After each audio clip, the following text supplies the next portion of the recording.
우리가 지난 시간에 이제 예수님 공생의 인연에 대해서 하다가 끝을 못 맺었는데, 공생의 인연 때는 예수님께서 집중적으로 민중사역을 하셨다. 복음을 들은, 이미 예수님의 복음을 듣고 믿음 생활을 시작한 이 평신도들을 대상으로 특별히 이제 천국 복음, 산상순, 이제 주님께서 산상순을 가르치신 거예요. 산상순의 이제 주제가 알다시피 바로 천국 복음이다. 천국. 그리고 주님께서 특별히 이 갈릴리 지역에서 많이 복음을 전파하시는데, 특별히 가버나움에 있는 사람들이 패역하게 끝까지 복음을 받아들이지 않는 걸 굉장히 책망하시는, 오히려 소돔과 고모라가 너희보다 낫다 책망하시는 그 말씀까지 우리가 공부했던 것 같아요. 그리고 이제 예수님께서 그 다음에 나오는 장면이 뭐냐면, 예수님이 한 바리새인 집에 들어가셔요. 한 바리새인 집에 들어가셨는데, 거기서 참 너무나 아름다운 한 사건이 일어납니다. 예수님이 바리새인의 집에 들어갔을 때에 한 여인이 주님을 찾아와서 옥합을 깨뜨려요.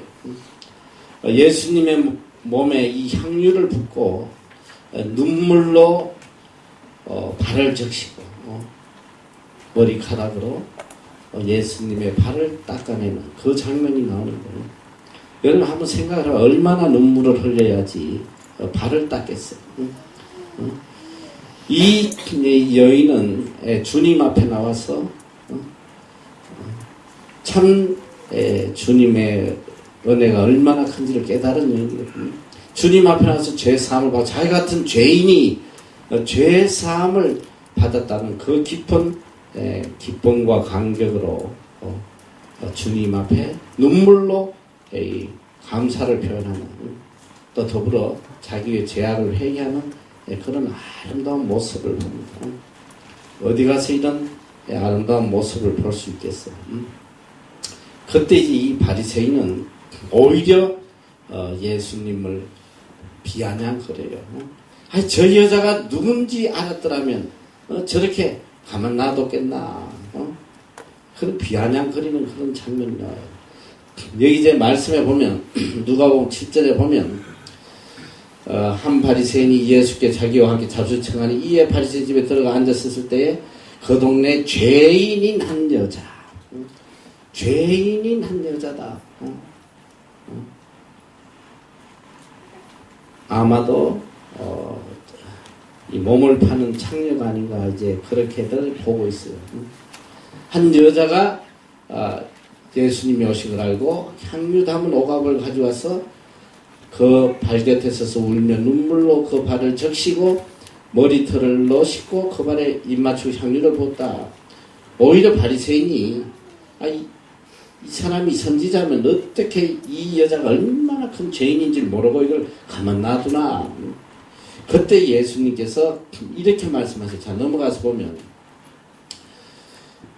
빚 주는 사람에게 빚진 자가 둘이 있다. 하나는 500데나리온의 빚을 졌고 하나는 50데나리온을 졌다.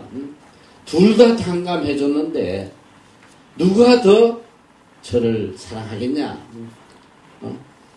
많이 탕감한 사람이, 받은 사람이 더 사랑할 겁니다. 여자를 돌아보시면 이제 바리새인인 시몬에게 말씀을 해요. 너는 내가 집에 들어올 때 발 씻는 물도 주지 않았으나 이 여자는 내 눈물로 내 발을 적시고 그 머리털로 씻었다. 너는 내게 입맞추지 않았으나 이 여인은 내 발에 입맞추기를 끝이지 않았다. 이렇게 이제 말씀을 하셔요. 누가 주님을 더 사랑할 수 있냐? 여기에 핵심의 말씀은 뭐냐? 누가 주님을 더 사랑할 수 있느냐? 여러분, 내가 죄인임을 더 많이 깨닫는 사람이 주님을 더 사랑할 수 있는 거예요. 여러분 중에서도 누가 주님을 더 사랑할 수 있느냐? 정말 내가 용서받을 수 없는 죄인이라는 거. 오직 예수 그리스도의 은혜로, 예수 그리스도의 보혈로 내가 속죄함을 받고 새 생명을 얻었다고 깨닫는 사람만이 감사하고 주님 은혜에 감격할 수 있어요. 참 내가 뭐 거듭 이야기하지만은 우리 교회의 모습이 너무나 바뀌었어요. 뭐 내 자신도 거기에 똑같이 해당이 됩니다만은 오늘날 교회의 모습은 교회의 모습이 아니에요.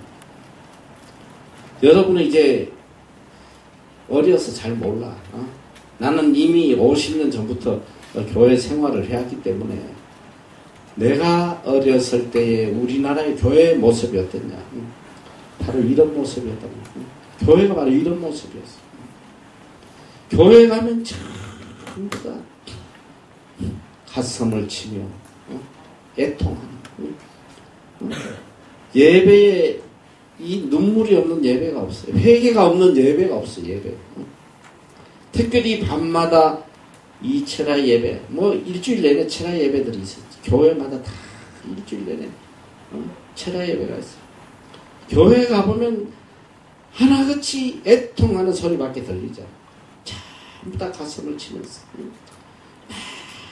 애통해요. 그런데 그 애통함이 뭐냐? 요즘도 물론 뭐 교회 가면 애통하는 사람이 있어. 주여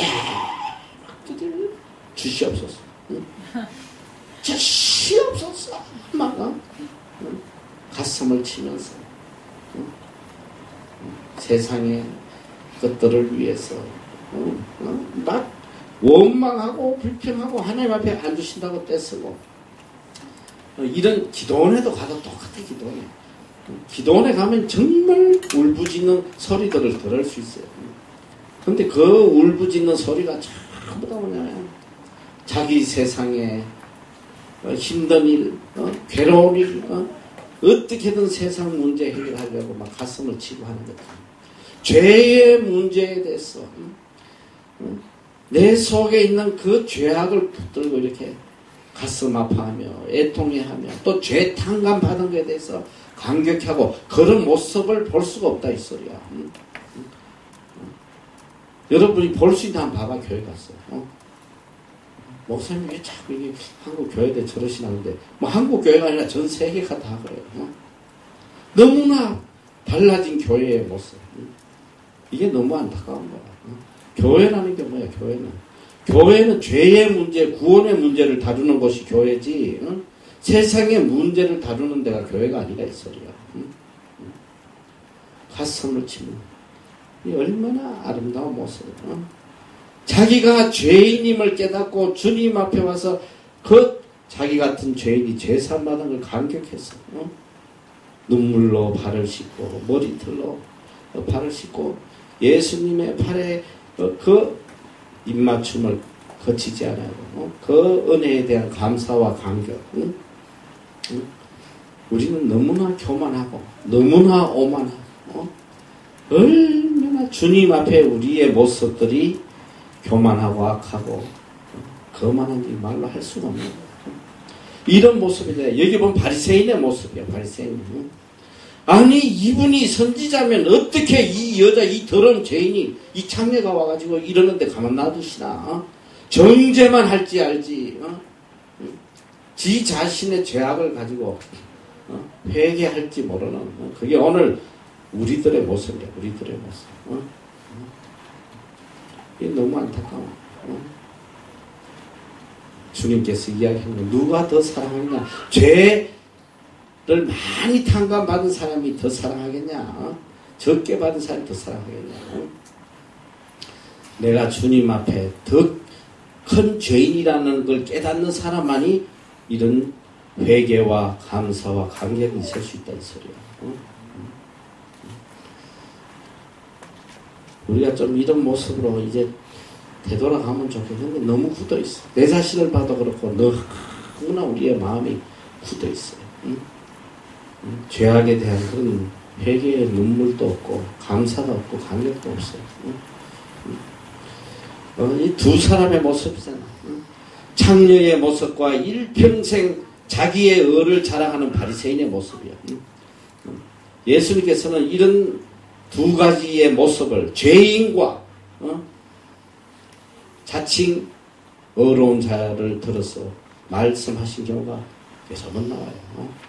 성전에서 세리가 하늘을 쳐다보지도 못하고 가슴을 치며 내가 죄인이로소 할 때에 한 바리새인은 하늘을 우러러서 자기 의를 자랑하는 거야.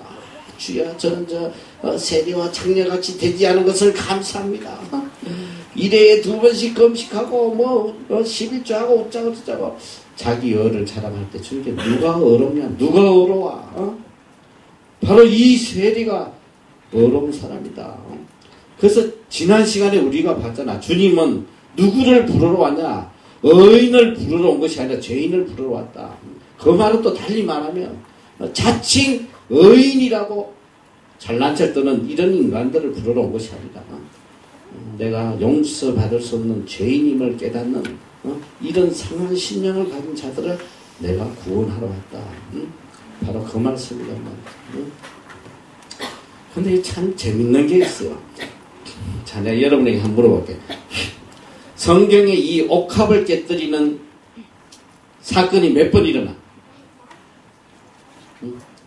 너희 지식적으로 너희가 알기로는 몇 번 일어났어? 이런 사건이 몇 번? 뭘 2번이야? 알지도 못해. 1번이잖아. 너희들끼리 1번인지 알고 있었잖아. 그렇지? 2번? 어디야? 근데 이 성경을 보면서 이 사건이 성경에 3번 일어나요. 그럼 너무나 놀라워요. 그럼 어떤 신학자는 이게 같은 사건이 아마 기록하면서 잘못 기록돼서 3번이 나타난다. 그렇게 이야기하는데 그렇지가 않아. 완전히 이건 사건 자체가 다른. 첫 번째 주님이 이 향유 사건이 첫 번째 여기 바리새인의 집에서 시몬이라는 바리새인 집에서 나타나요. 그러니까 두 번째는 어디서 일어나냐면 마태복음 26장 6절 이하에 보면 어디 나오나? 마태복음 26장 6절 이하에 보면 베다니 문둥병자 시몬의 집에서 베다니 문둥병자 집에서 이 사건이 있고요. 베다니에 있는 문둥병자 집에 갔을 때에 성경 구절이 나오나? 시몬에 갈 때에 이 한 여자가 똑같이 이렇게 팔아서 그게 아니라 이 옥합을 가지고 할 때 제자가 분해가지고 막 난리를 쳐요. 그런데 예수님께서 책망을 해요. 이 제자가 여기서 누군지 나타나지 않아. 막 책망을 해요. 이 여인이 여기에 나에게 향유를 붓는 것은 바로 내 장사를 위해서 준비하는 것이다. 예수님의 곧 십자가에 달려 돌아가실 걸 준비하는 그런 준비라고 이제 말씀을 하세요. 그리고 복음이 전파되는 곳에 이 여자의 행한 기념이 될 것이다. 그리고 또 한 가지 사건은 어디에 나냐면 요한복음 12장 1절에서 8절에 바로 나사로의 집에서 그 죽었다 살아난 나사로의 집에서 막달라 마리아가 예수님에게 향유를 붓는 그런 장면, 3장면이 나와요. 그런데 이게 전혀 다른 사람의 집에서 일어나는 사건이에요. 그래서 어떻게 이런 일이 이렇게 일어날까? 그리고 그것도 공통적인 특징이 뭐냐면 여자인데 동일한 특징이 뭐냐면 다 죄인이다. 죄인인 여자. 아마도 다 그 당시에 가장 손가락질 받는 정죄받던 여자들. 그게 누구냐면 바로 창녀들이 아닌가 싶은 창녀들. 그래서 저는 이제 나름대로 그런 생각을 해봐요. 어떻게 이런 창녀들이 이런 연속적인 이런 사건이 일어나나. 내 생각에는 그런 생각이 들어요. 그 당시에 가장 죄인으로 정죄받은 이 죄인들. 그리고 이 향유를 붓는다는 것은 그 당시에 유대인의 한 풍습이에요. 가장 귀한 분이 왔을 때에 하는 예식이란 말이지. 나의 가장 그 최고의 예우를 나타내는 그것이 바로 향유 붓는 것이다. 저는 이제 내 나름대로 내가 이게 사실이다 아니다 말은 못하지만은 이 복음이 들어가는 사람은 이야기했던 심령이 가난한 자들이 복음을 받는 가장 소외되고 가장 무시받던 이 사람들이 자기가 죄인이라는 걸 깨닫고 또 예수 그리스도께서 죄를 사해 주셨다는 것, 그 복음을 듣고 감격한. 예를 들면 그 창녀가 예수님에게 은혜 받고 정말 그 감격한 걸 자기가 그 죄 사함 받고 그 기쁨을 같은 동료들에게 나눌 수 있지 않겠어? 자기가 죄 사함 받은 그 감격 기쁨을. 그래서 그 동료들이 또 그 복음이 전거되고 해서 이런 사건이 연속적으로 일어났지 않나. 나는 그런 생각이 좀 들어요. 중요한 건 뭐냐? 이 사건의 중요한 게 뭐냐면 정말 죄 사함을 받은 것을 너무너무 감격하고 감사해야 하는 이 아름다운 모습이 여기 나타난다. 그러나 정반대, 심지어 예수님의 제자들까지도 오히려 이걸 책망하고 비난하고 말이죠. 그런 장면이 여기 나와요. 자, 넘어가서 보면, 자, 이제 예수님께서 귀신 들려 눈물고 벙어리 된 자를 고쳤다. 이런 또 내용이 나오고, 다음에 넘어가서 서기관들과 바리새인들이 예수의 표적을 구했다. 바리새인들이 표적을 구했다. 도대체 정말 당신이 말이지 메시아냐? 그러면 표적을 좀 보여줘봐라. 표적을. 무엇으로 우리가 당신이 메시아인지 믿겠냐? 그럴 때 예수님께서 요나의 표적 밖에 보여주겠다는 얘기예요. 요나가 뭐냐? 고레배 속에 사흘 동안 있다가 다시 일어난 거. 이미 예수님께서 나는 이제 다시 사흘 후에 부활한다는 것을 이들에게 암시적으로 가르쳐 주는 내용이에요. 자, 넘어가서. 그리고 공생의 2년 때에 예수님께서 많은 비유를 베푸셔. 씨 뿌리는 비유, 겨자씨 비유, 어리석은 부자의 비유, 악한 종의 비유, 추수 비유. 예수님의 이 티칭에는 아주 특징이 있어요. 패러블이라고 하나, 이 비유를 통해서 아주 알아듣기 쉽게, 깨닫기 쉽게. 여러분들도 이렇게 그냥 이야기하는 것보다 이렇게 비유를 해서 이야기하면 잘 알아듣잖아. 그러니까 굉장히 이해하기 쉽도록 꼭 비유를 통해서 씨 뿌리는 비유, 또 이런 것들을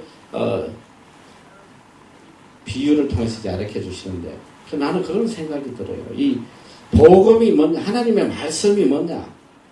내가 그래서 말씀을 이렇게 막 깊이 파는 거, 이건 참 좋지 않아. 나도 한때는 막 젊었을 때는 말씀을 깊이 막 파 들어가는 거기에 막 감격하고 그런 데를 쫓아다녀보고 이랬는데, 결국은 그런 곳이 마지막 가는 종착이 어디냐면 다 이단이에요. 다 이단이 돼버려요. 저는 나름대로 그런 생각이 들어요. 하나님께서 우리에게 복음을 주셨을 때에 우리가 누구든지 읽으면 깨달을 수 있는 그런 말씀을 주시지 않았겠나.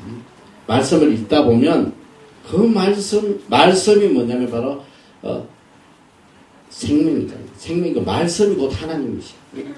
그러니까 말씀을 읽다 보면 그 말씀이 우리 마음속에 들어오면서 역사하신단 말이에요. 깨달아져요. 그래서 예전에는 이제 많은 이 할머니들 이런 들이 글을 몰라요. 성경을 읽지도 못해. 찬송도 가사도 몰라. 그런데도 그분들 예배를 보면 얼마나, 그분들 아는 건 딱 하나야. 내가 죄인이라는. 내가 죄인인데 예수 그리스도께서 내 죄를 대신해서 죽어주셨다. 그래서 내가 구원받았다는 거. 주님이 나를 위해 죽으셨다는 거. 그 한마디가 일평생을 감격해하고 감사해하고 나는 복음의 그게 능력이라고 생각해. 복음의 능력. 성경 전체를 그냥 막 신학 박사처럼 다 알아야지 능력이 있는 게 아니라 말씀 한마디 속에서도 능력이 나타나는 거야. 그래서 실제로 내가 볼 때 이 성경을 자꾸 지식적으로 공부하는 사람은 그래서 이게 신학하는 게 참 좋지 않아. 신학하면 신앙과 멀어진다는 말이 있어. 신학을 하면 할수록 신앙과는 멀어져. 그래서 제일 지금 문제가 뭐냐. 신학교 교수 중에 너무나 많은 사람들이 하나님을 안 믿는 거야. 하나님 믿지 않아요.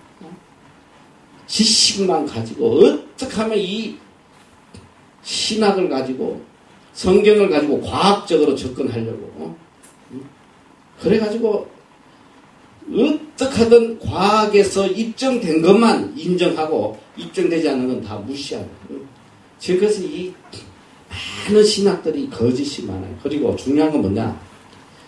이 땅에 신학은 하나밖에 없어요. 신학은 오직 하나의 말씀이야. 인간이 말하는 건 그건 신학이 아니야. 신학교에서 배우는 건 신학이 아니더라. 인간 말이지 그게 무슨 신학이야. 그래서 어쨌든 말씀을 액면 그대로 자꾸 읽어야 돼. 말씀을 자꾸 읽다 보면 역사가 나타나는 거예요.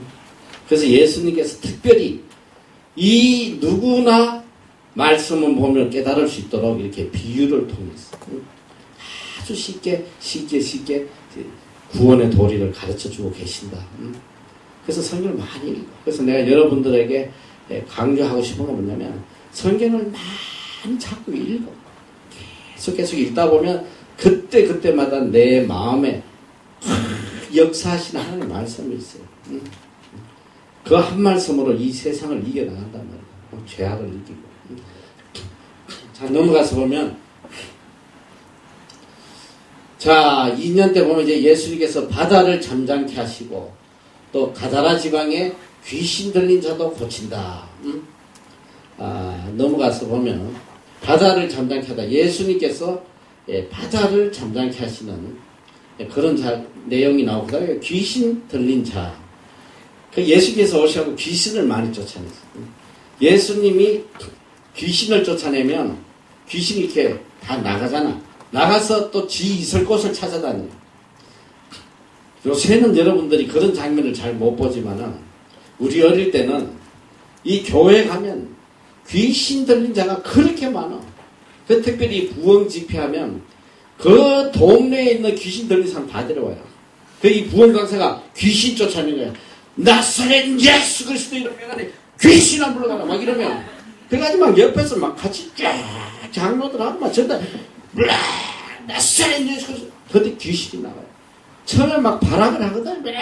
소리 지르고 막 바락바락 하다가 귀신이 딱 떠나갈 때 나도 그런 거 여러 번 보는데 입에 거품을 막 사람이 막 발악을 하다가 막 눈도 뒤집히고 했더니 거품이 막 불불 내뱉고는 잠잠해서 귀신이 떠나가면 제정신이 들어요. 정말 그런 게 많았어요. 귀신 들린 게. 그 여기도 신약 성경에 보면 예수님 앞에 귀신 들린 자가 엄청 많이 나오잖아.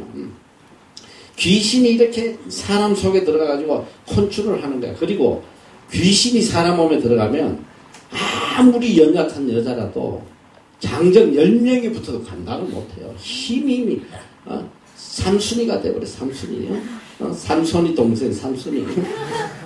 어느 누구도 그걸 통제를 못해. 힘이 그렇게 세더라고. 귀신이 탁 나가고 나면 조용해져요. 나 요새 그게 참 신기해. 야, 귀신 들린 사람들 요새 왜 교회 안 보이나? 옛날엔 교회마다 너무 많았어. 그 귀신 쫓아내려고 찾아와요. 그런데 요새는 안 보여. 가만히 생각하면 다 정신병원에 가 넣어놔서 없는 거. 다 정신병원에 가 집어넣어. 그 사람들 대다 기도받고 치료해줘야 되는데. 거기다 다 갖다 놨어. 여기도 보니까 이 귀신 들린 자를 예수님이 딱 쫓으니까 이 귀신이 어디로 도망가 버렸냐면 돼지 때도 다 들어가 버렸어, 돼지. 어떤 성경에는 이게 여기는 지금 몇 명이라고 안 나와요, 돼지 때. 근데 어떤 성경에는 여기 보니까 3,000명. 3,000마리가 그냥 그 귀신이 들어가가지고 돼지 떼가 전부 다 바다로 뛰어 들어가가지고 몰사해버려요. 내가 어제 밤에 성경 읽다가 우리 권우가 나한테 질문을 했어. 귀신이 돼지 떼에 다 들어가 3,000명이 바다에 다 빠져 죽었는데 그 돼지 값은 어떻게 되는 거죠? 예수님이 귀신을 쫓아내는데 그 돼지 값 어떻게 했을까요? 그 주인 완전히 망했잖아. 한번 생각을 해봐. 그 당시에 돼지 3,000마리면 야 이거는 뭐 대재벌이야. 한순간에 거지 된 거 아니야. 나도 성경 읽을 때마다 그 생각을 했거든. 저 돼지 값은 어떡하냐.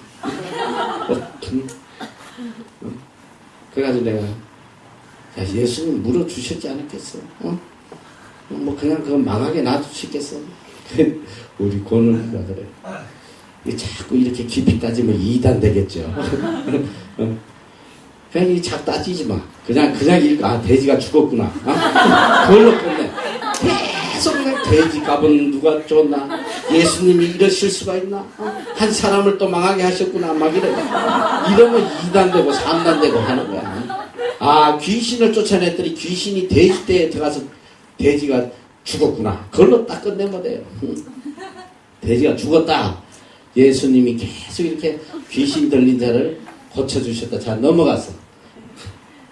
여기 보면, 이 레이 마테, 세리 마테가 예수님에게 이 잔치를 베푸는, 장면이 나와요. 우리가, 이게 지금 어떤 성경에는 이렇게 공생의 1년에도 기록이 되는 경우도 있고 한데, 뭐 그런 게 중요한 게 아니에요. 여기도 또 이제 공생의 2년에도 이렇게 이런 장면이 나타나요.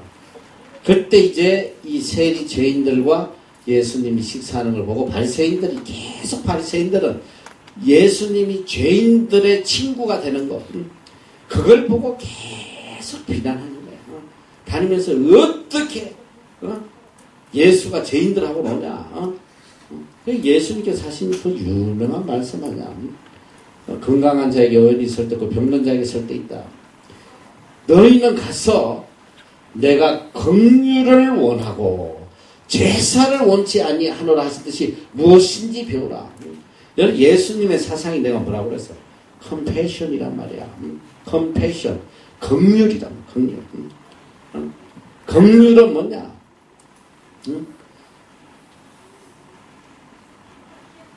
상대의 아픔이 곧 내 아픔이 되는 거야. 상대의 입장과 동일시되는 이게 긍휼이야.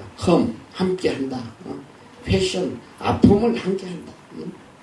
예수님께서는 세리의 아픔, 그 죄인들의 아픔을 똑같은 입장에서 아파하시고, 그리고 창녀들의 그 아픔 똑같이 아파하시고, 그들과 하나가 돼서 그들의 아픔을 치유해 주신 분이 바로 예수님이란 말이에요. 이 구원이라는 게 뭐예요? 구원. 예수님께서 우리와 동일하게 죄인이 되셨다는 거. 죄인이 되신 거야. 그게 구원의 의미란 말이에요. 우리가 죄값을 치르고 죽어야 될 걸 주님이 우리와 동일시 돼서 우리가 죄인, 우리의 죄값을 친히 다 치르고 우리에게 생명을 영생을 주신 이게 바로 구원이란 말이에요. 그래서 우리가 이 세상을 살아갈 때에 나는 그래 믿음의 생활이 뭐냐? 바로 이 긍휼한 삶을 사는 게 믿음의 삶이다. 사랑, 사랑이 뭐냐? 이게 긍휼이야. 어느 글에는 보니까 긍휼이 뭐냐? 사랑보다 더 큰 그 무엇이 긍휼이다. 이렇게 이야기합니다. 바로 이게 예수님의 사상이거든. 컴패션, 긍휼이. 여러분 성경 읽다 보면 병자를 고칠 때도 주님께서 긍휼히 보시고 고쳐주셨다. 긍휼히 보시고 죄인도 긍휼히 보시고 긍휼히 여기는데 이 세상에서 우리가 이 그리스도인으로서 정말 온전한 삶을 살아가는 데에 가장 핵심적인 힘이 뭐냐? 긍휼의 힘이야. 긍휼의 힘. 내 마음에 긍휼만 있으면 해결되지 않을 문제가 하나도 없어. 긍휼은 미움도 물리치고, 긍휼은 교만도 물리치고, 긍휼은 내 마음의 시기와 질투와 이 모든 걸 다 물리치는 거야. 그래서 에베소에도 보면 이 부부 관계의 핵심이 뭐냐면, 부부가 온전하게 살아갈 수 있는 핵심은 뭐냐? 바로 긍휼함이야. 예수님께서 그 에베소에 보면, 자, 주께서 너희들을 긍휼히 여기신 것처럼 남편들은 아내를 긍휼히 여기라. 긍휼히 여기. 긍휼히 여기면 다 해결돼. 그게 뭐냐? 불쌍히 여겨주는 거야. 불쌍히. 부모가 자식을 불쌍히 여기든 그런 마음만 가지면 다 불쌍히. 아무리 때려 죽이고 싶을 정도 미웠더라도 긍휼하면 불쌍히 여기면 다 끝나버려. 너희들도 이제 부부 생활하면서 그래요. 얼마나 미울 때가 많은지 몰라. 그냥 남편은 막 아유 저거 막 그냥 그럴 마음이 다 생겨. 다 안 생긴 사람 누가 있어. 그럴 때마다 그리스도께서 우리를 긍휼히 여기신 것처럼 주님이 긍휼히 안 여기셔서 여기 살아남을 일은 누가 있으지? 긍휼히 여기면 다 된다. 그래서 주님은 뭐냐? 제사를 원하는 게 아니라 긍휼을 원한다. 아무리 그냥 때 맞춰가지고 예배 드리고 막 그냥 의식적으로 그냥 한 번도 안 빠져 새벽 기도 나오고 금요철에 나오고 뭐 한 번도 예배 안 빠지고 주님 앞에 예배 드려도 그 마음에 긍휼이 없으면 이건 다 거짓이고 외식이고 헛된 제사라는 거예요. 예수님이 원하시는 참 예배는 뭐냐? 긍휼함이란 말이야. 제사가 아니라 긍휼이다. 그래서 우리 마음에 항상 주님의 마음을 가져야 된다. 주님의 마음을 본받으라. 그게 뭐냐? 긍휼한 마음을 가져라. 컴패션. 긍휼히 여기는 거. 자, 그래서 내가 의인을 부르러 온 것이 아니요 죄인을 부르러 왔노라 하시니라. 자, 넘어가서 그 다음에 혈루증 여인을 고치는 그런 장면이 나와요. 여기도 보면 이 일생 동안 이렇게 혈루증 걸렸던 이 피를 계속 쏟아내는 뭐 그냥 자기 일생을 바쳐서 다 고치러 다녀도 고치지 못했는데 이제 예수님 앞에 와서 이렇게 예수님께 옷에다가 손을 대요. 예수님께서 이 장면을 보시고 누가 내 옷가에 손을 대냐고 이제 예수님께서 그럴 때에 한 여자가 두려워서 이제 떨면서 나와서 이야기를 해요. 이 여자 그때 예수님께 뭐냐면 딸아 내 믿음이 너를 구원하시는 평안히 가라. 이게 뭐냐면 이 여자가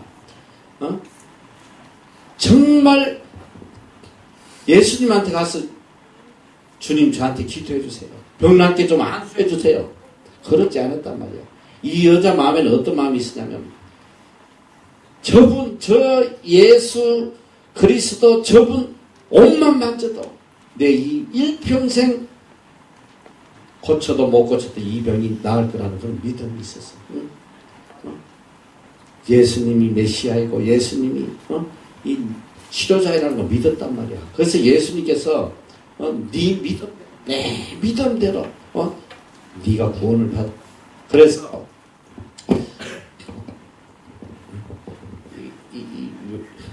왜 이렇게 우리 교회가 가난하고 이렇게 좋은 거 하나 좀 하나 목 하나 잘 봐봐. 오늘 또 여러분이 하나님을 믿으면서 여러분 삶 속에 기적이 일어나기를 바라요. 예수 그리스도의 능력이 내 삶에 일어나기를 바라요. 능력이 일어나기를 바랍니까? 바라지. 나도 좀 기적이 좀 내 삶에 일어났으면 좋겠다. 얼마나 그런 간절한 마음이 있어. 그런데 기적이 내 삶 속에 기적이 일어나고 안 일어나는 차이점이 뭐냐?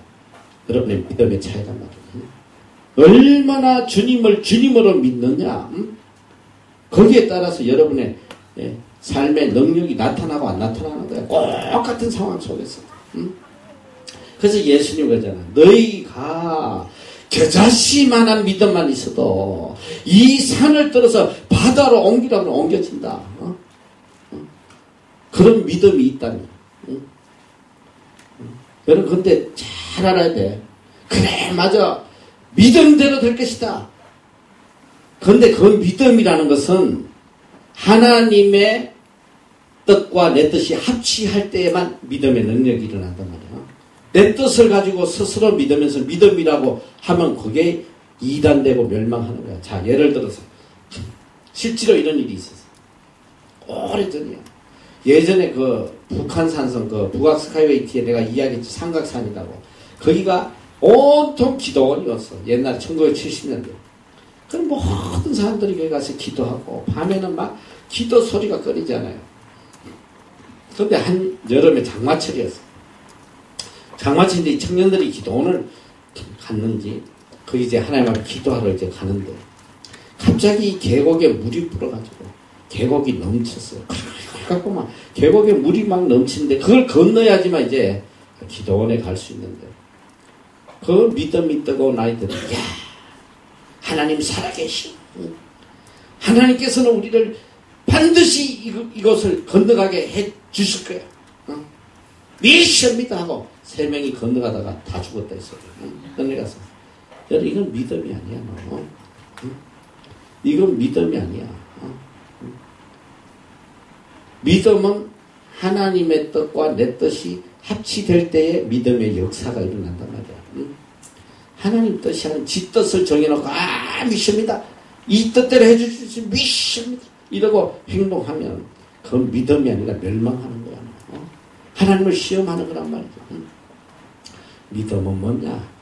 이것이 분명 하나님이 뜻이라고 생각할 때 그 뜻을 100% 믿는 그 믿음에서 능력이 나타나는 거야. 기적이 일어나요.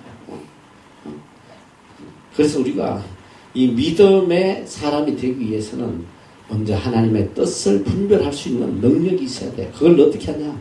다 하나님의 뜻을 구해야 돼. 기도해야 돼. 다 기도해서 이것이 하나님의 뜻인지 아닌지 계속 기도하면 어떤 능력이 일어나느냐면 이제 사람들이 저한테 이제 집회 다니다 보면 제일 질문을 많이 하는 게 그 질문이야. 아니 그게 하나님의 뜻인지 아닌지 어떻게 구분합니까? 이제 우리가 이 허허벌판에 돈도 없이 가서 200만 불 되는 땅을 내가 그냥 계약해버리고 그냥 무조건적으로 그냥 계약을 해버리고 돈도 없이 계약해놓고 왔더니 하나님께서 그 땅을 통해서 엄청난 돈을 주셔서 이 빌딩을 사게 하시고 그러니까 얼마나 궁금하겠어요. 아니 하나님 뜻을 어떻게 들었습니까? 하나님께서 말씀하시는 게 들립니까? 도대체 어떻게 하나님 뜻인지 구분합니까? 여러분 잘 들어 지금부터. 하나님의 뜻이 어떻게 오는지 나는 모르겠어. 다른 사람들은 얘야 이렇게 하나님은 그 바이브레이션으로 막 이렇게 해가지고 그래 실버데일에 가서 땅을 사라 이렇게 들리는 사람 그렇다는 사람도 있긴 있어. 나는 근데 적어도 내가 느끼는 하나님의 이 뜻이라는 건 뭐냐면 빌립보 4장 6절 7절에 보면 아무것도 염려하지 말고 너희 구할 것을 오직 하나님께 아뢰는 거야. 기도와 간구로 너희 구할 것을 하나님께 아뢰라. 그리하면 모든 지각에 뛰어나신 하나님의 평강이 그리스도 예수 안에서 너희 마음과 생각을 지키신다. 이 말씀이 있어요. Do not be anxious about anything. In everything, by prayer and petition, present your request with thanksgiving. thanksgiving 앞에 들어가네요. To God 이렇게 나와서 자 아무것도 하지 말고 아무것도 염려하지 말고 모든 일에 기도와 간구로 너희 구할 것을 하나님께 아뢰라. Present your request to God. 이렇게 너무너무 귀한 말씀이야. 그런데 나는 그 말씀보다 더 충격적인 말씀, 바로 7절 말씀이야. 우리가 아무것도 염려하지 말고 하나님께 구하면, 그래, 내가 물질을 주겠다. 그래, 내가 너를 성공시켜 주겠다. 이런 말씀이 아니고, 이렇게 돼 있어. The peace of God, which transcends all understanding, will guard your heart and your mind in Christ Jesus. 정말 너무 놀라운 말씀이에요. 한국말로는 잘 표현이 안 돼서 내가 영어로 이야기하는데, The peace of God which transcends all understanding. all understanding. 이게 지각이라고 그래. all understanding. 지각이란 뭔 뜻인지 몰라. 근데 영어는 굉장히 클리어하잖아. all understanding. understanding이 뭐야, 내가? 이해하냐, 이해. 판단하는 거. 인간의 지식으로 판단하고 깨닫고 느낄 수 있는 모든 인간적 지식의 통칭을 understanding이라는 거야.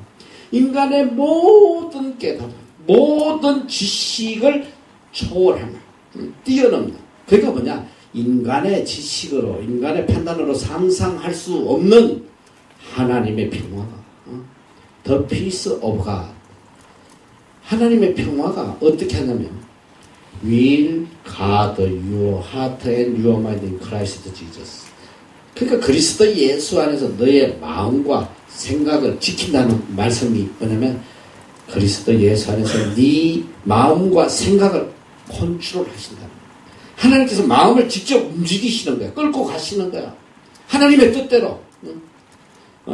이게 얼마나 놀라. 자, 사람들이 그래요. 정말 뭐가 어떤 그런 큰 믿음이 있습니까? 돈도 없이 어떻게 그렇게 땅을 살 수 있어요? 이야, 그런 큰 대단하신 믿음. 나는 그래서 그거는 내 믿음이 아니다. 내가 무슨 대단한 배짱이 있어가지고 말이지. 그가 사인을 하고 땅이 계약을 해서 그건 내가 한 게 아니다. 하나님께서 내 마음을 움직여서 나로 하여금 하게끔 역사하신 것 뿐이다. 내가 제정신 갖고 하겠어. 하나님께서 그냥 마음을 움직이시는, 끌고 가시는 거야. 그냥 나는 따라가는 거야. 가서 하나님께서 사인할 수밖에 없게끔 하시는 거야. 나는 뭐가 뭔지 아무것도 모르고 하는 거야. 앞으로 뭐가 어떻게, 내일 무슨 일이 일어날지, 어떻게 될지. 그렇죠.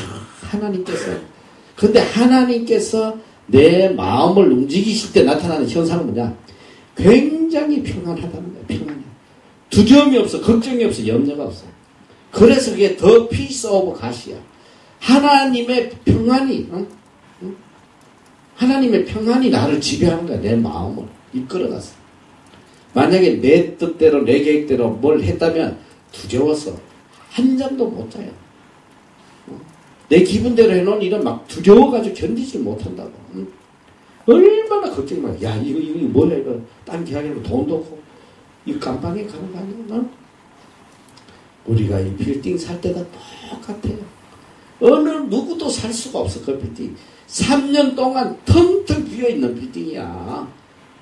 거기 누가 들어오겠어, 너 생각해봐. 거기 들어와서, 한 1, 2년만 텅텅 비어있으면, 빌딩값 다 날라가. 관리비 다 날라가 버려요. 빌딩 가지고 1년 동안 세입 져서 한순간에 망해 거지대. 누가 그 텅텅 빈 빌딩을 사겠어? 하나님께서 살게 하시는 게 살게 하시는 평안. 하나님께서 내 마음을 주장하시고 이끌어가실 때는 평안하다. 그리고 그게 뭐냐? 그게 믿음이랍니다. 믿음은 내가 하나님의 뜻을 구할 때에 하나님께서 친히 내 마음에 오셔서 그 하나님의 뜻과 합하도록 이끌어가 주시는 거예요. 그래서 기적이 일어난단 말이에요. 믿음의 기적이 일어나요. 그 첫째는 뭐냐? 제일 중요한 게 하나님께서는 이런 기적을 행하신다는 분, 하나님 안에서는 능치 못할 일이 없다는 거, 이걸 믿는, 100% 믿는 그 마음이 필요해요. 이 여인이 그래. 아유, 내가 일평생 가진 명의를 다 찾아다녔는데 그렇게 좋은 약 다 먹어도 안 고쳐지는 거 무슨 이 옷 한 번 잡는다고 낫겠어? 그랬다면 옷 아니라 예수님 손을 붙잡아도 안 나눠. 알아?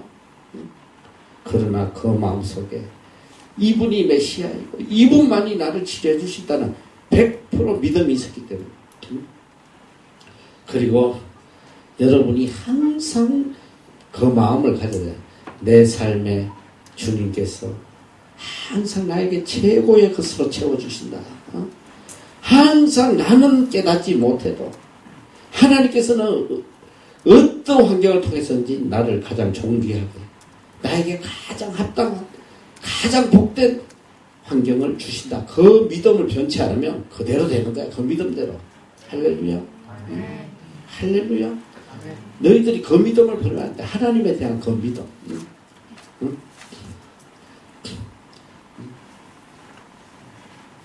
우리도 여기 처음에 이사 와가지고 얼마나 초라한 삶을 살았는지 몰라요.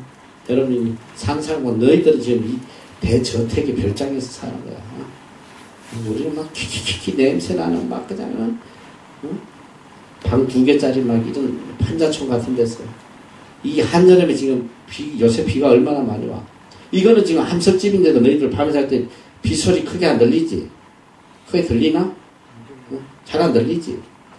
이 함석집이라도 여기는 인슐레이션이 들어가요. 빡빡하게 들어가서 소리가 안 들려.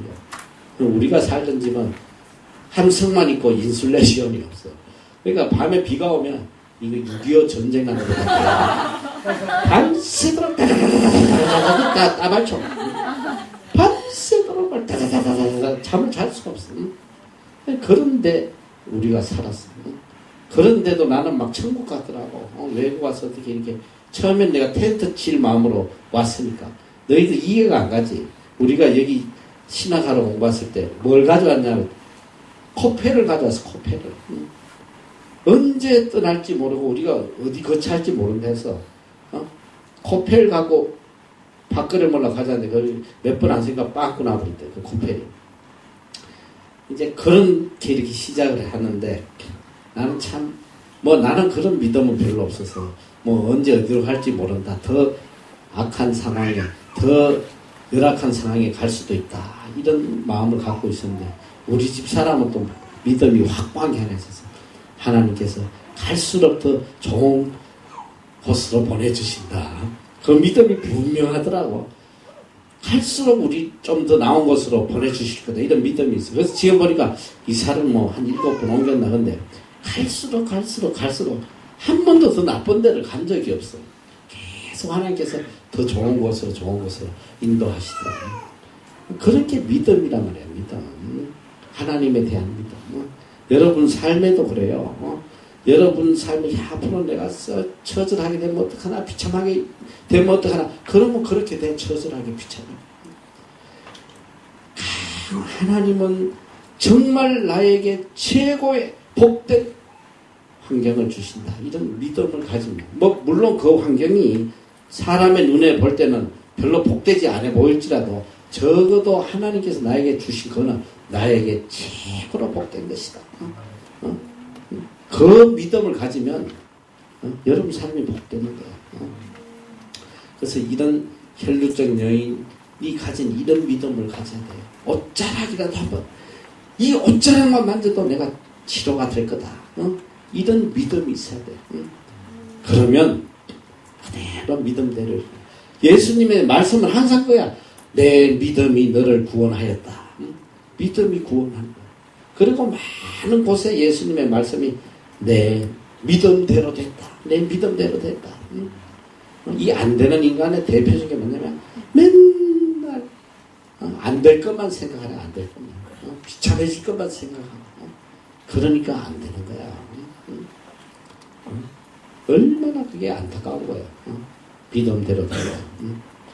자, 5분만 쉬고 계속하도록 하고. 자, 이제 예수님의 공생의 2년을 마치고 이제 예수 공생의 3년이야. 예수님의 공생의 3년 때는 예루살렘을 가시지 않아요. 예루살렘을 안 가시고 자, 우리가 이렇게 지도를 공부했잖아. 위에가 갈릴리 지역이고 여기가 사마리아고 여기가 유대 땅인데 예수님 공생의 3년, 그러니까 십자가를 지시기 1년 전에는 주로 이쪽 지역, 여기가 이렇게 다 이게 육지인데 이쪽에 보면 가이샤라 빌립보가 있어요. 빌립보가 있고 이쪽 북쪽으로 이제 시돈 땅이 있고 또 여기에 무슨 산이 있다고 그랬어? 헬몬산이 있다고 그랬지. 헬몬산이라고 그래가지고 또 이 변화산이라고 그래요. 변화산.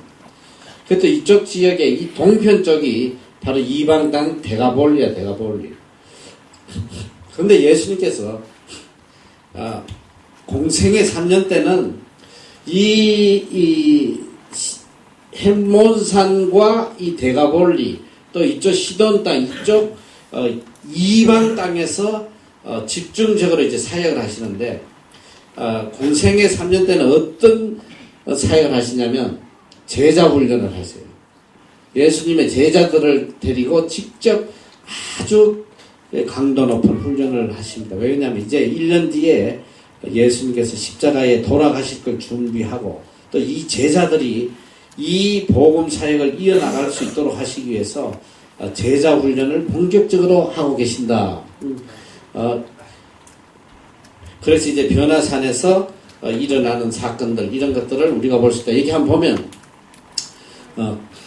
주로 갈릴리 윗지방 두로와 시돈 또 데가볼리 헬몬산 줄기에서 1년 지난 십자가를 앞에 두고 제자 훈련을 하셨다. 그리고 이제 가브나움에 내려오셔서 잠깐 계셨다가 이제 사마리아를 통과해서 예루살렘에 가셔서 마지막 6월절에 잡혀서 이제 십자가에 돌아가시는 그 마지막 해가 된단 말이죠. 마지막 해.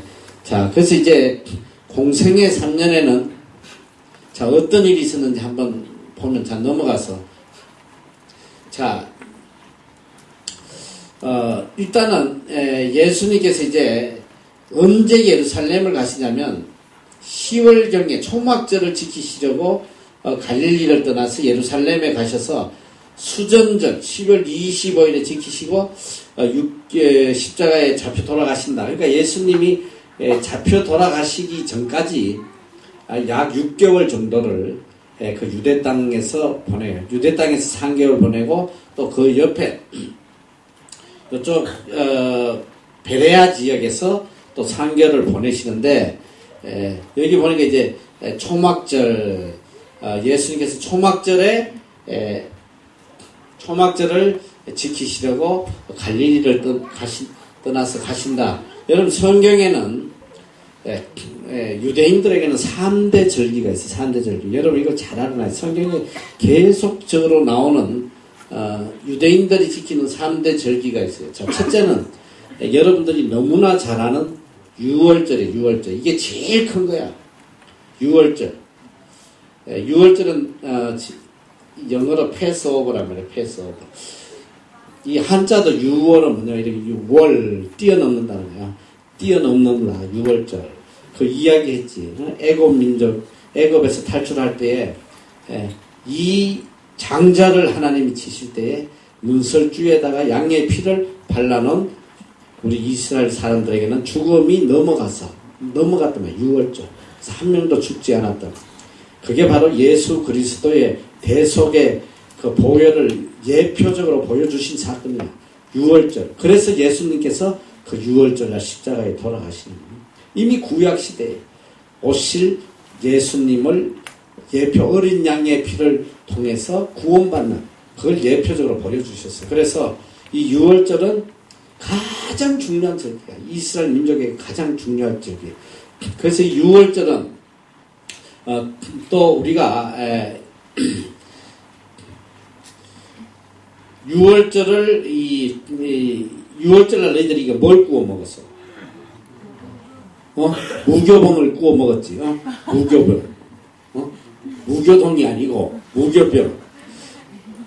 무교병이 뭐냐면 내 생각은 뭐 나도 무교병이 정확히 뭔지 밀가루를 어떻게 해서 먹는 건데 너희들 저기 인도집에 가면 카레 할 때 이렇게 주지. 뭐 그런 거 비슷한 거 아닐까 생각이 들어. 나는 잘 몰라. 그래서 6월절 날 무교병을 먹었기 때문에 이걸 무교절이라고 해요. 무교절. 성경에 이제 무교절로 나오는 거는 6월절이다. 이렇게 표시된다 말이에요. 6월절. 자, 여기 보면 6월절은 어린 양을 인류의 죄에서 구원하여 참 자유를 주신 그리스도의 모형, 예표란 말이다. 주의 만찬에 원정을 했다. 예수 그리스도 참된 6월절 어린 양이시다. 너희는 누룩 없는 자인데 새 등대 되게 무거운 누룩을 내어버려 우리의 6월절 양 곧 그리스도께서 희생이 되셨다. 6월절은 바로 예수님의 십자가의 대속을 예표하는 거다. 두 번째 절기가 뭐냐면 바로 이 오순절이에요. 자, 오순절은 여러분이 이제 말같이 오순은 뭐냐면 50이 있다는 뜻이야. 50이. 50이 있다는 뜻이란 말이야. 50일. 그러니까 6월절이 끝나고 50일 뒤에 지키는 절기인데 그걸 다른 말로 하면 77절이라고도 그래. 77절. 77이 뺑기칠. 우리는 어릴 때 맨날 77이 뺑기칠 이렇게 외웠는데 자, 77절 77이 49잖아. 그러니까 49일이 지난 다음 날이 오순절이다. 그래서 이 오순절은 자, 6월절은 보통 4월달이 6월절이에요. 4월달에. 그러면 오순절은 50일 지나니까 무슨 달이 되겠어? 6월달이랍니다. 6월달. 6월달이 이제 오순절, 77절인데 이 6월달에는 뭘 재배하냐면 보리를 재배해요. 보리를 재배해가지고 그걸 하나님께 보리 농사에 대한 감사를 드려요. 그래서 이걸 또 맥추절이라고 그래요. 맥추절. 맥추절이다. 오순절은 6월절이 지나고부터 49일이 되었기 때문에 77절이라고도 그러고 또 보리 농사가 끝나서 하나님 앞에 제사 드리는 감사제를 드리는 맥추절이라고 한다. 근데 이제 요거는 이제 구약에서 오순절이고 신약의 오순절은 굉장히 큰 의미가 있어요. 이 6월절날 예수님 돌아가셨기 때문에 예수님께서 돌아가시고 난 뒤에 예수님의 제자들에게 너희는 예루살렘을 떠나지 말고 기다리라고 그랬어요. 성령 강림이 있을 것이다. 성령. 그러니까 오순절이 되던 때에 마가의 다락방에 회오리 같은 성령이 임한 거야. 성령이 임해서. 그래서 신약의 이 오순절은 성령 강림절이라고 해요. 성령 강림절. 신약에서는 오순절을 성령 강림절이다. 그래서 이 성령의 강림을 가장 중요시하는 교회들이 뭐냐면 오순절 교회, 오순절 계통. 펜트코스텔이라고, 펜트코스텔. 오순절 교회가 지금 전 세계에도 오순절 교회의 영향력이 굉장히 커요. 성령 운동의 교회. 그 대표적인 교회가 오순절 교회 교단 안에 들어가는 게 순복음교회, 순복음교회. 순복음교회는 교단이 아니야. 따로 교단이 있는 게 아니고 오순절 계통의 하나님의 성례, Assembly of God이라는 교단 아래에 소속되어 있는 게 여의도 순복음교회, 순복음. 그 순복음교회도 바로 이 오순절 계통의 교회다. 이런 오순절 계통의 교회가 전 세계적으로 굉장히 많아요. 여기도 그렇고, 우리 여기 엘린 바이블 칼레지, 거기도 오순절 계통. 그 다음에 뉴 라이프 처치, 뭐 이런 데가 다 이 성령 운동을 강조하는 오순절 계통이다. 그 신약은 바로 오순절이 성령 강림 주일이다. 자, 그리고 오늘 아까 이제 마지막에 나오는 게 뭐냐면 좀 전에 우리가 봤던 예수님이 초막절을 지키기 위해서 갈릴리를 떠나셨다. 이 초막절은 바로 10월 달에 있는 추수가 끝나고 하나님 앞에 거기서 제사를 지내는 이 초막을 짓는 거야. 이 벼하고 이게 농사를 짓는 거기에 초막을 지어놓고 거기서 추수를 하면서 하나님께 추수 감사제를 드리는 게 초막절이야. 초막절. 그래서 이걸 또 장막절이라고 그래요. 장막을 쳐놓고 있다. 초막절, 장막절. 또 우리 현대에 와서는 이 초막절이 바로 추수감사절이 되겠죠. 추수감사절. 추수감사절이다.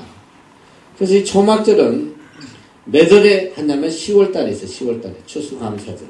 그러니까 여러분들이 이제 이 세 가지 절기, 첫째 6월절 4월달, 오순절, 맥추절 6월달, 그 다음에 초막절은 10월달. 요걸 이제 알고 있으면, 아, 예수님이 예루살렘에 어떤 무렵에 오셨구나. 초막절을 지키기 위해서 내려오셨다. 이러면 10월달에 이 절기를 지키시기 위해서 내려오시는구나. 이렇게 알 수가 있어요. 자, 그리고 또 여기 성경에 보면 이제 수전절 때에 예루살렘에 오셨다. 수전절은 지난번에 내가 초창기 처음에 이야기를 해줬어. 수전절은 그냥 수리한다. 하나님의 성전을 수리하는 것을 기념해서 수전절이라고 그런다. 이거는 12월 25일인데 이게 내가 이야기를 했잖아. 마카비 혁명을 통해서 이스라엘 민족들이 독립운동으로 나라를 되찾아서 제일 먼저 한 게 이 예루살렘, 파괴된 예루살렘 성전을 수리한 거야. 깨끗이 수리해서 그걸 기념하기 위해서 세운 절기가 바로 수전절이다. 12월 25일. 자, 이렇게 중요한 절기들을 여러분이 좀 알고 이제 말씀을 보면 좀 이해가 쉬워요. 자, 그래서 예수님께서 3년 초엽에는 요 앞에 가봐. 바로 앞장으로 넘어가면 6월절에 가시지 않고 집중적으로 제자 훈련을 이 전반부에 하시다가 마지막 후반부에 6개월 남겨놓고 이제 예수님께서 예루살렘을 향해 가시는데 처음에 예수님께서 6개월 동안 3개월은 어디에 보내시냐면 베레아 지역에 보내. 베레아 지역은 어디냐면 이 바로 요단강 동편 이방 땅이야. 여기는 누가 사역을 했던 데냐면 바로 세례 요한이 사역을 했던 곳이다. 바로 이쪽 지역이란 말이죠. 이쪽 동편, 유다 땅 이쪽 동편에 베레아 지역에서 세례 요한이 이렇게 세례하던 그 지역이었는데 예수께서 갈릴리를 떠나실 때에 70인의 제자 70명을 베레아 지역에 먼저 보내요. 그 이방 땅에 가서 아마도 세례 요한이 뿌려놨던 그 복음지니까 거기서 다시 한번 좀 열매를 맺도록 보내신 것 같아요. 먼저 보내시고 예수님이 나중에 가서 이 사역의 보고를 받는 그런 일이 있어요. 자, 6개월을 머무시는 동안 요단강 동편 이방 땅 베레아 지방에 3개월, 그리고 갈릴리를 떠나실 점에 70인 전도단을 먼저 베레아 지역에 파송하시고 이때 보고를 받는다. 자, 넘어가서 그리고 이제 예수님께서 6월절 3년 공생애가 어떻게 되냐면 3년 초엽 4월 무렵에 이제 요한복음 6장 이후에서 15장까지가 6개월간 일어난 사건들을 기록을 해놨어요. 요한복음은 내가 이야기했듯이 공간복음이 아니란 말이야. 마태, 마가, 누가의 어떤 사건들을 기록해놓은 것이 요한복음이다. 그때 이제 일어났던 것이 바로 오병이어의 기적을 여기서 행하셨다. 물고기 2마리와 보리떡 5개로 5,000명을 먹이는. 자, 넘어가서 보면 여러분 이 오병이어의 이야기가 자 여기서 처음에 일어났던 거는 물고기 몇 마리? 2마리, 보리떡 5개. 오병이 뭐냐? 오병은 떡병자란 말이야. 떡 5개, 오병이 어는 고기잖아. 2마리 고기. 떡 5개, 오병이어의 기적. 이때에 예수님께서 먹이셨는데 5,000명을 먹이셨다. 5,000명.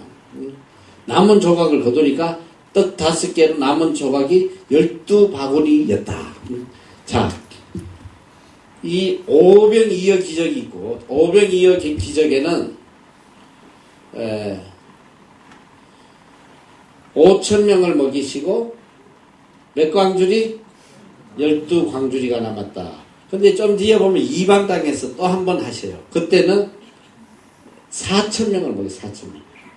4,000명을 먹이시고 7광주리가 남았다. 두 번의 이런 대무리들을 먹이시는 기적을 행하시는 장면이 나온다. 그러니까 예수님께서 왜 이런 기적을 행하시냐면 이런 표적을 통해서 사람들이 예수님 메시아인 줄 믿는단 말이야. 이 예수의 행하신 이 표적을 보고 말하되 이는 참으로 세상에 오실 그 선지자라 하더라. 인간에게 자꾸 먹여야 돼. 먹이는 표적을 보여줘야지 잘 믿어요. 이 전도하는데 먹이는 게 최고야. 그래서 우리도 지금 먹이는 사역을 많이 하잖아. 맨날 라면 먹이고 떡 먹이고 막 김치 먹이고 막 그냥 예배 때마다 먹이는 거야. 이 먹여야지 마음이 열려. 너희들도 앞으로 전도하는 내가 방법을 알려줄게. 누구에게든지 복음을 전하려고 그러면 자꾸 먹여. 자꾸 사먹여. 이 배가 열려야지. 마음이 열린단 말이야. 마음이 열려야 혼이 열려, 혼이. 그러니까 전도하는데 제일 좋은 게 뭐냐? 먹이는 거야. 보리떡 5개, 물고기 2마리를 먹여. 계속 먹이란 말이야. 먹이니까 표적을 보고 믿는단 말이지. 자, 넘어가서. 자, 또 이제 바다를 위를 걸으시는 그런 장면이 나와요. 예수님께서. 자, 넘어가서.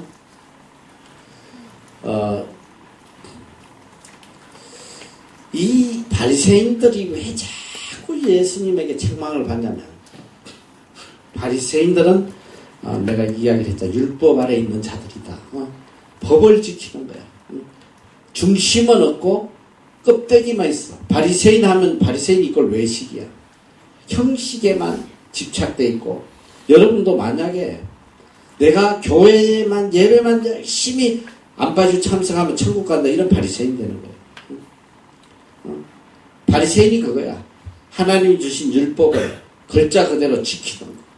그러나 중심에 그리스도를 주님으로 믿는 그런 믿음이 없었다는 거예요. 그래서 책망을 받은 거예요. 바리새인 같이 살면 멸망한다는 거예요. 그래서 우리가 보면 신앙생활 하는데 이 중심이 없는 외식, 여러분 잘 알아야 돼요. 자, 이 법을 하나님이 하라는 법을 다 지켜.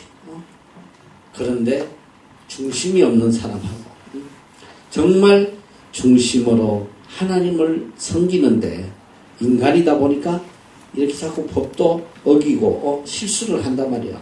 누가 하나님에게 사랑을 받는 사람이 되겠어? 너희들이 잘 알아야 돼요. 자식도 그래. 부모가 하는 대로 다 해. 열심히 공부하고 인류대학 들어가고 다 시킨 대로 다 잘해. 그 부모의 말을 한 번도 거역하지 않아. 근데 그 마음에 부모에 대한 사랑이 전혀 없어. 전혀 없어. 지 잘난 맛에 지 똑똑해서 살아온 것처럼 그런 인간들이 많더라고. 그러나 맨날 말썽 피워. 맨날 그냥 학교도 빠지고 맨날 부모가 학교도 끌려다니고 말이지. 속은 좀 새겨도 보면 또 그 마음에 또 부모를 지극히 또 사랑하는 마음이 있어. 말썽은 피우지만 뭐 지 부모라 하면 엄마라 하면 막 그냥 효자가 누가 효자냐 이 소리야. 여러분이 이게 잘못하면 일평생을 내가 법을 지키고 종교 의식을 행해도 바리새인으로 사는 사람이 있고 좀 세리 마태처럼 또 막달라 마리아처럼 뭐 죄 구덩이에 살았지만 그 중심에 정말 하나님을 주님을 사랑하는 그런 사람. 지금 성경이 끊임없이 우리에게 이야기하는 게 뭐냐면 바리새인처럼 중심 없는 그런 의식적인 신앙생활을 하지 말라는 거예요. 정말 그 마음 깊은 곳에 중심으로 하나님을 사랑하는 거예요. 내가 지난 시간에도 거듭 이야기하지만 다윗이 얼마나 큰 죄를 지었어. 세상 법으로도 그는 사형감이야, 사형감. 용서받을 수 없어요. 그러나 그 마음 깊은 곳에 정말 하나님을 사랑하는 그 마음을 보시고 하나님이 다윗만큼 사랑한 사람이 없어. 너 성경에 다윗 이름이 800몇 번인가 나온다. 제일 많이 나온다. 어쨌든 제일 많이 다윗이. 그 그만큼 다 있을 사람, 비록 실수를 했어도. 지금 여기도 예수님께서 와서 계속 책망하신 게 뭐냐면, 끊임없이 바리새인들은 법을 가지고 예수님을 비난하는 거야. 왜 니네 선생은 말이지 이 유전에서 우리 조상들부터 내려오는 이 구약의 법을 안 지키고 자꾸 왜 밥 먹을 때 손 씻어야 되는데 니네도 손도 안 씻고 말이지. 계속 왜 안 씻기를 뭐 병 고치고 말이지. 뭐 끊임없이 율법의 잣대를 가지고 판단하고 비판하고 정죄하는 이게 바리새인이야. 그때 예수님께서 말씀하시는 게 그래요. 외식하는 자들. 아주 예수님께서 이 뜻깊은 말을 하셔서 넘어가서 보면 자, 요거 넘어가서 보면 예수님 그 말씀하신 거야. 야, 너희들이 겉으로 손을 닦는다고 그게 깨끗하냐? 손만 닦는다고 깨끗하냐? 그게 아니다. 자, 무엇이든지 밖에서 들어가는 것이 능히 사람을 더럽게 하지 못함을 알지 못하느냐. 이는 마음에 들어가지 아니하고 배에 들어가 뒤로 나갑니다 하십니다. 모든 식물은 다 깨끗하다. 가라사대 사람에게서 나오는 것이 사람을 더럽게 한다. 속에 사람의 마음에 악한 생각, 음란, 도둑질, 살인, 간음, 탐욕, 악독, 속임, 음탕, 혈빈, 눈, 해방, 교만, 광패, 이 모든 악한 것이 다 속에서 나와서 사람을 더럽힌다. 그러니까 너무 중요한 거야. 맨날 손 깨끗하게 해가지고 법 지키고 먹는다고 해서 그 사람이 깨끗해지는 게 아니라 이 소리야. 식물은 먹어서 다 뒤로 다 토일렛으로 나가는 거야. 마음에 들어가는 게 아니다 이 소리야. 오히려 우리 속에 있는 것들이 속에서 악한 것이 나온다. 이건 뭐냐. 내가 그래서 이 말씀을 믿고 나는 뭐 음식 같은 거 별로 안 가려요. 뭐 그냥 뭐 별나게 그냥 막 그냥 아주 막 그냥 먼지 하나만 있어도 막 이러고 막 그냥 나는 머리카락이 있으면 그냥 먹을 때도 있고 뭐 그냥 파리 같은 거 빠져도 그냥 휙 털어내고 그냥 먹어버리고 그래요. 왜 그런지 알아? 그건 사람을 더럽게 하지 않아. 그게 더럽게 하는 게 아니라 내 속에 있는 것들이 더러운 거야. 예수님이 그 말을 하신 거야. 이 바리새인들이 겉으로만 말이지 맨날 깨끗한 척하고 씻어 제끼고 속에는 갖은 죄악이 다 들어있는데 그러니까 먹는 거 갖고 유별나게 굴지 말란 말이야. 감사하고 아무거나 잘 먹어. 내가 왜 특별히 오늘 이야기하는 이제 바나나토 갈 거 아니야. 너희들 거기 가서 유별 떨고 뭐 깨끗한 거 찾고 이러면 선교 방해하는 거야. 그 마을에 가서 그 사람들이 막 그냥 더러운 손으로 뭐 주면 받아 먹으란 말이야. 이걸 어떻게 먹냐고 막 이러면 선교 방해하는 거야. 예수님이 가르쳐 주시는 거예요. 입으로 들어가는 건 더러운 게 없다고. 감사함으로 받으면 다 되는 거예요. 감사함으로. 지금부터 훈련을 해. 바나토 가는 훈련이 너희들이 뭐 말씀 정하는 그런 훈련만 해서 되는 게 아니야. 저 오늘부터 음식 남은 거 다 주워 먹고. 상에 떨어진 거 버리지 말고 다 주워 먹고. 지금부터 그 훈련부터 해야 되죠. 죽으면 죽으리다 이러고 막 먹어봐. 그 사람들이 막 감사하다고 막 그냥 막 주먹밥 만들어주고 막 침 묻혀가지고 막 주러기 밥 비빌 때 침을 묻힌다고 그 사람들은. 그것도 더럽다고 안 받아먹고 하면 니네들 선교 방해죄로 큰일 나는 거야. 그런 자신 없으면 가지마. 내일부터 저기 밥 만들 때 침도 좀 넣고 말이지. 서로 좀 훈련을 해봐 지금. 문제는 뭐냐.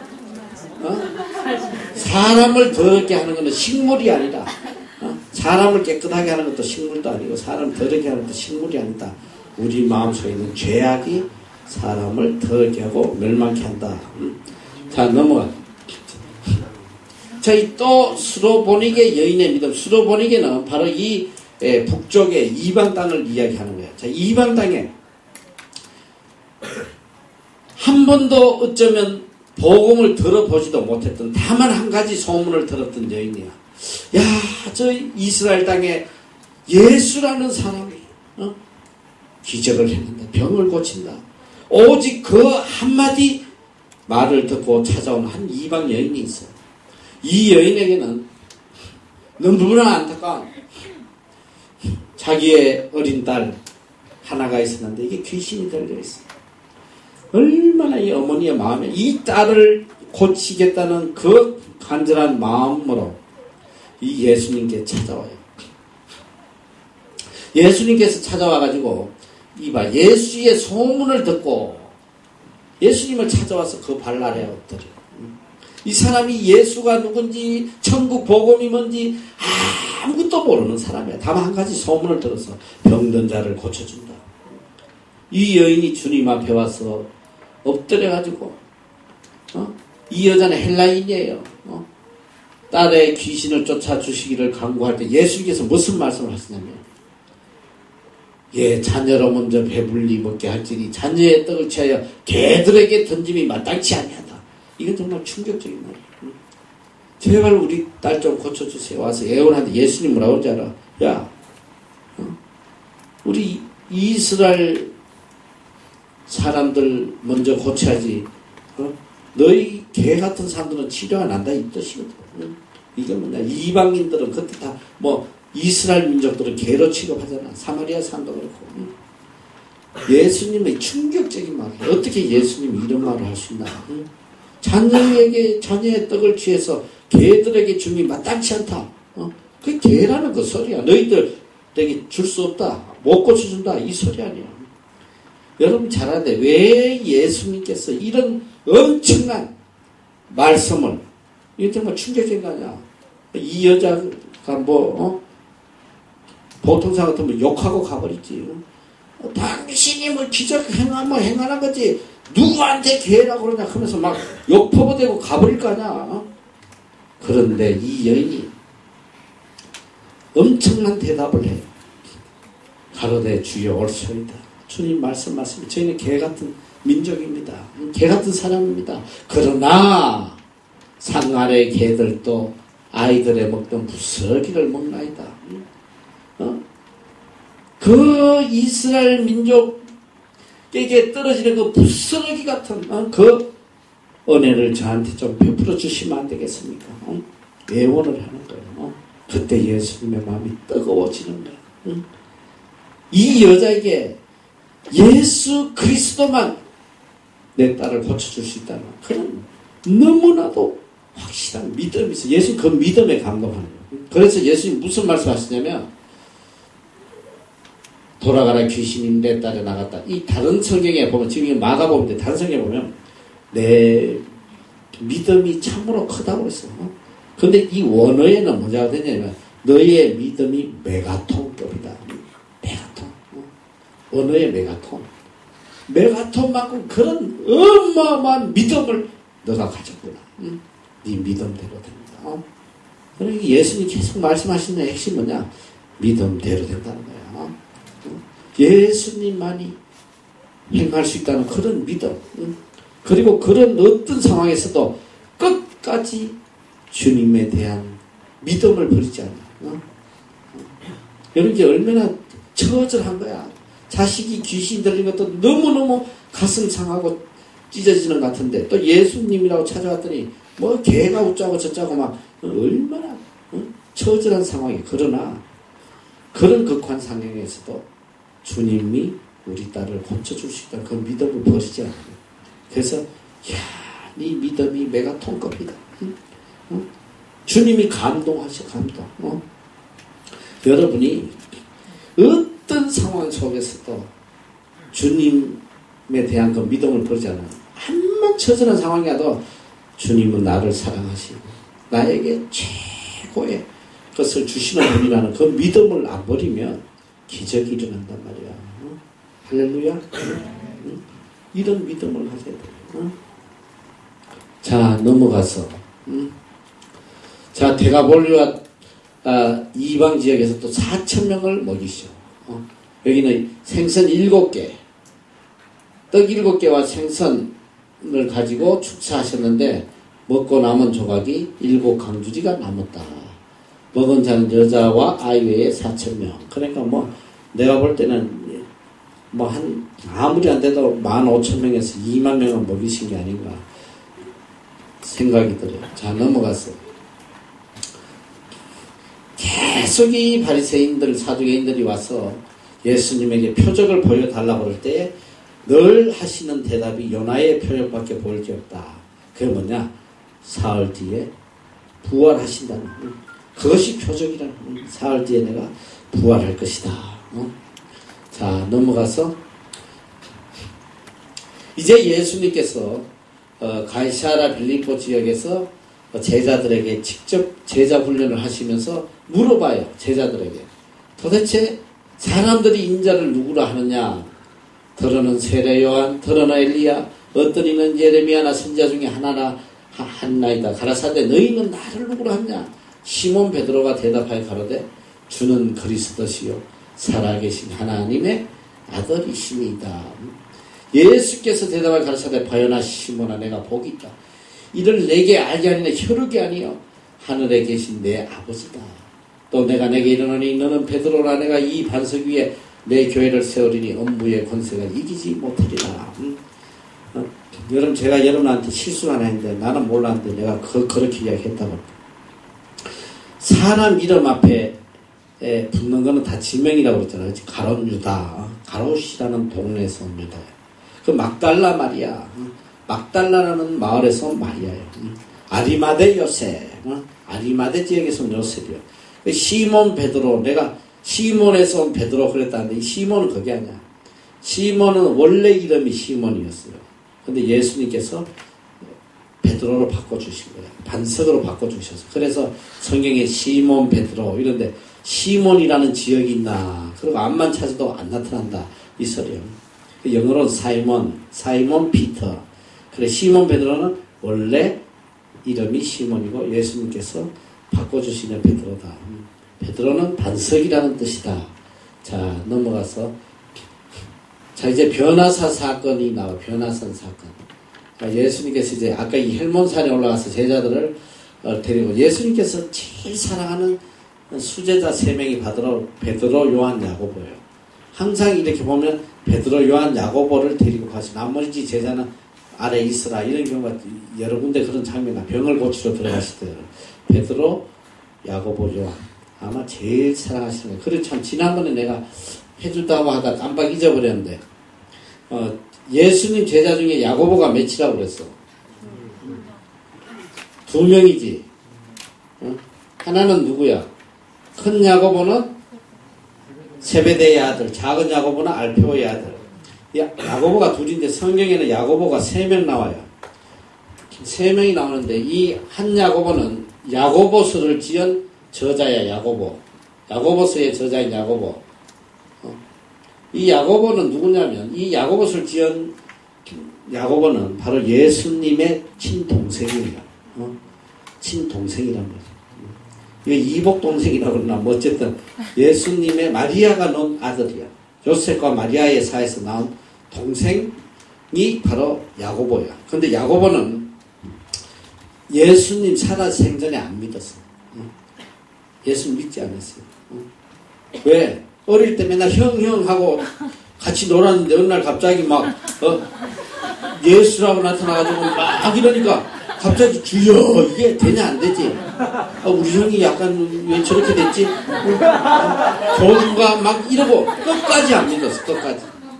근데 끝까지 예수는 안 믿었어. 근데 예수께서 부활하신 후에 제자들에게 나타나서 야고보에게도 나타났다고. 야고보에 부활하신 예수님을 보고 그때부터 야고보가 주라 믿은 거야.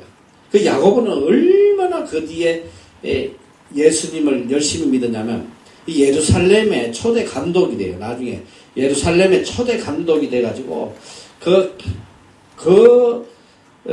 예루살렘의 최고의 종교 지도자가 돼. 그런데 마지막에 순교당해요.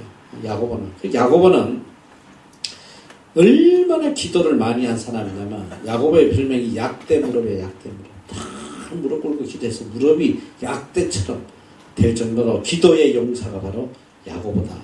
그런데 예수님의 동생임에도 불구하고 그가 예수를 구주로 믿고 마지막에 순교당하는 그런 위대한 사도가 됐다. 그 성경에는 그래서 3명의 야고보가 나오고 있다. 그래서 이제 이 야고보는 그 야고보가 아니야. 베드로, 요한, 야고보. 그래서 이제 변화산에 가서 예수님께서 이제 변화산에가 뭐냐, 예수께서 변화된 모습으로 보여줬기 때문에 변화산 사건이라고 해요. 여기는 헬몬산을 이야기하는.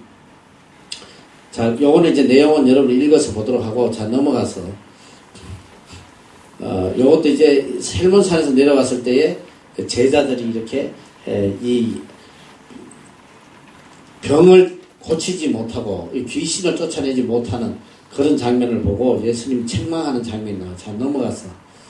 자, 갈릴리로 이제 돌아오시는 길에 이 제자들이 다툼이 있었어.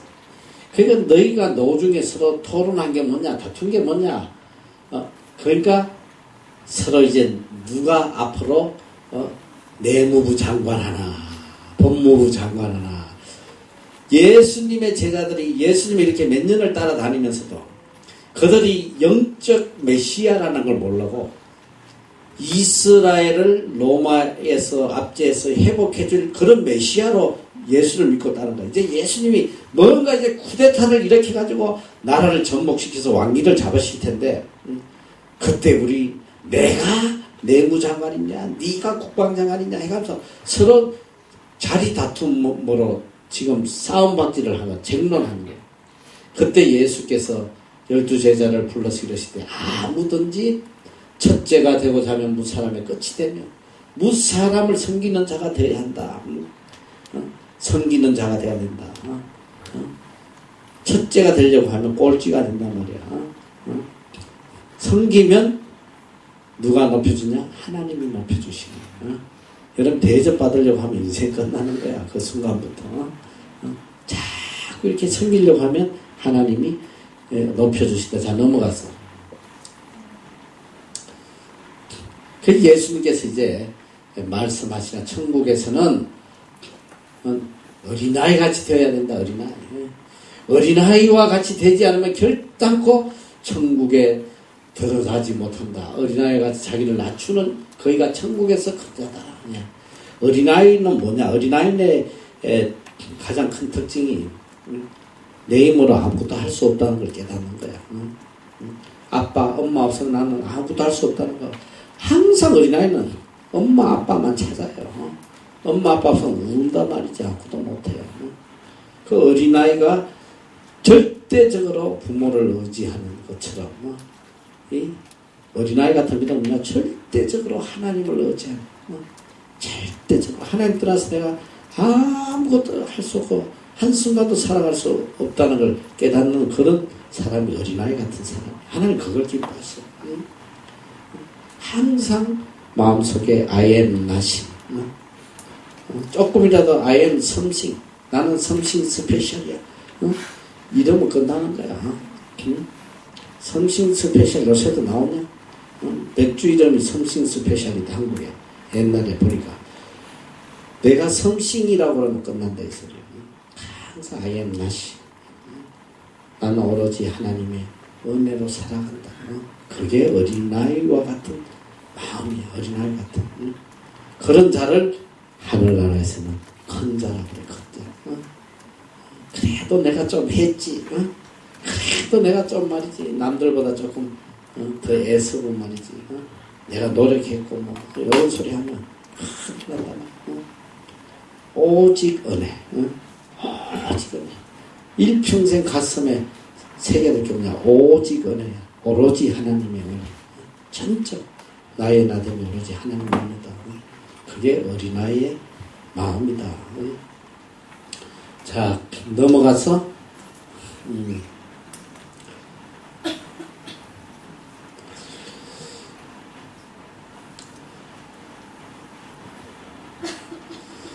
자, 이제 베드로가 죄에 대해서 우리가 몇 번 용서를 해줘야 됩니까? 그랬더니 7번 아니라 70번씩 7번. 70번씩 7번은 무엇을 하냐? 무한대를 이야기하는 거야. 아무리 많은 죄를 지어도 끝없이 용서해줘라. 용서해줄 수 있는 마음은 어디에서 나오냐? 긍휼히 여기는 마음에서 나온다. 불쌍히 여기는. 아비가 자식을 불쌍히 여긴 같이. 응? 이 불쌍히 여기면, 내 형제를 불쌍히 여기면 응? 끝없이 용서할 수 있다는 거예요. 그 주님 이야기하는 거 뭐냐면 70번씩 7번 끝없이 용서하라. 근데 이제 참 그러면서 이 예화를 우리에게 들려주시는데 참 이게 감동적인 내용 아니야. 자, 여기 보니까 어떤 사람이 1만 달란트 빚을 졌어요. 1만 달란트. 1만 달란트가 아마 이거 뭐 수십억 되는 걸로 생각이 들어요. 어마어마한 빚을 져가지고 이제 왕이 잡아다가 이제 옥에 넣으려고 할 때 애원을 해요. 우리 처자식 잡아넣지 말고 우리 좀 살려달라고 애원할 때 왕이 긍휼히 여기고 용서해서 다 탕감해서 빚을 다 탕감. 근데 이놈이 이제 탕감받고 랄랄랄 하면서 이제 막 좋아가지고 뛸쳐시 나오다 보니까 지한테 100데나리온 빚진 사람이 있어. 몇 푼 되지도 않아. 뭐 돈 10만 원 되는지 뭔지 몰라. 그걸 멱살을 잡고 안 갚는다고 말이지. 깜빵에다 쳐넣어버려요. 그때 왕이 이 사실을 알고 얼마나 노고할 때만 당장 집어넣으라고. 이게 뭐냐면 우리가 하나님으로부터 용서받은 것이 이 1만 달란트 큰 죄악을 용서받았는데 내 형제가 나에게 범한 그런 죄악은 100데나리온도 안 된다는 거야. 이 하찮은 걸 니네가 용서를 못하고 살면 하나님께서 너희 죄를 용서해 주시겠냐. 그래서 성경에도 보면 너희들이 주기도문이 너무 중요한 거야. 주기도문 한번 외워봐요. 하늘에 계신 이름을 거룩히 여기시니 나라의 임하옵시며 뜻이 하는 땅에 이르리이다. 그 다음에 오늘날 우리가 우리에게 죄 지은 자를 사하여 준 것 같이 우리 죄를 사하여 주옵시고. 이게 너무나 중요한 거예요. 우리가 우리에게 죄 지은 자를 사하여 준 것 같이 우리 죄를 사하여 주옵시고. 누가 누구를 먼저 용서해 줘야 돼? 응? 우리가 우리에게 죄 지은 자를 먼저 용서하라는 거예요. 한 것처럼 용서한 다음에 우리의 죄사함을 받으라는 거예요.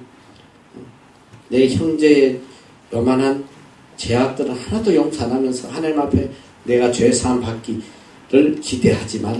이런 말씀. 그래서 예수님께서는 70번씩 7번 끝없이 다 용서해줘라. 용서에 대한 진리를 우리에게 가르쳐 주셨어요. 자, 넘어가서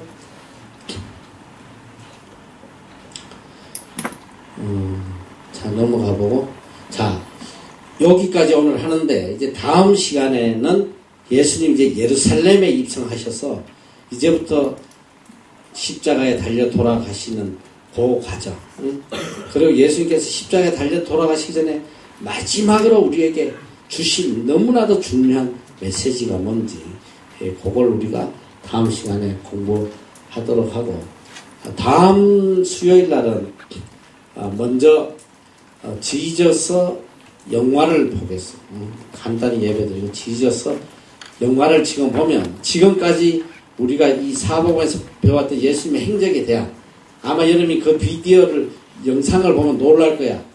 너무너무 뚜렷하게 우리가 공부했던 거 그대로 이어지는 걸 쉽게 볼 수가 있어요. 자, 우리 기도하고 마치도록 합니다.